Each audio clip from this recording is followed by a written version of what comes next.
Humane Society of the United States, an animal rescue team, assisted the Humane Society of Missouri with one of the largest, if not the largest, dogfighting raid in U.S. history.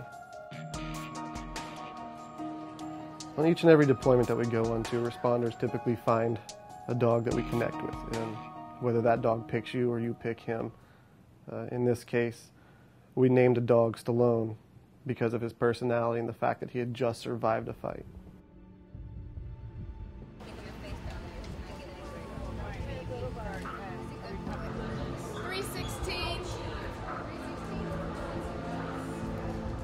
When I saw Stallone's face, several things went through my mind. First, this was a dog in desperate need.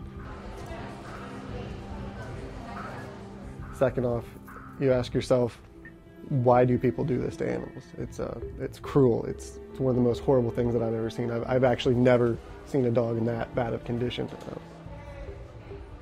Stallone, however, caught me off guard with his injuries. I mean, that face, he just, very sweet eyes, tail always wagging the entire time. So it was more of an emotional thing to become attached to that dog. What you think, kiddo? Oh, I know. I mean, really, it's heartbreaking. I mean, he had such severe injuries to the face, but he just wanted to be held and touched and was actually very docile. I mean, a dog like that, he just wants to please his owner. He just, unfortunately, was bred into a home that instead of facilitating a companion relationship, he was used for being pitted against other dogs, but his condition was, grave. Chin swollen. I hate to think of what he went through. I just can't imagine. He was ripped apart.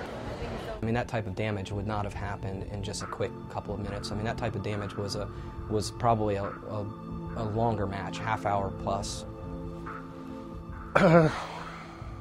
It's sick.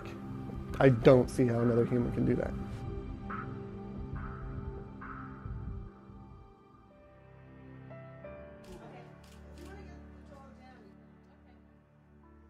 Well, tail was the only thing that really didn't have any bite marks on it. That poor dog was just wagging away, wagging away. I can't quite wrap my mind around how a dog who has been that physically and mentally abused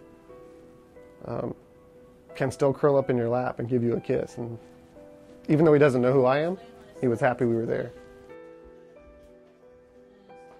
This was most definitely not Stallone's first fight.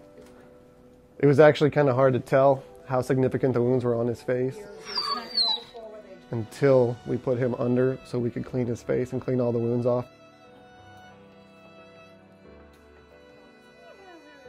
If you looked in Stallone's eyes, you could see that he was suffering, and all he wanted was a kind hand just to be pet or held, wagging his tail gently.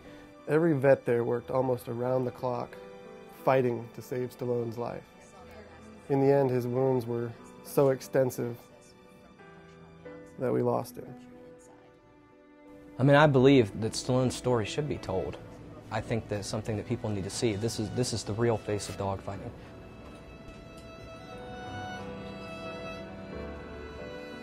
All they really wanted was somebody to love them. Give them a good pet, give them a good home. Dogs like that just want love and attention. I actually have a picture of Stallone up in my cubicle, and that when I'm here at the office, that is what reminds me every day that this is why I continue to do this.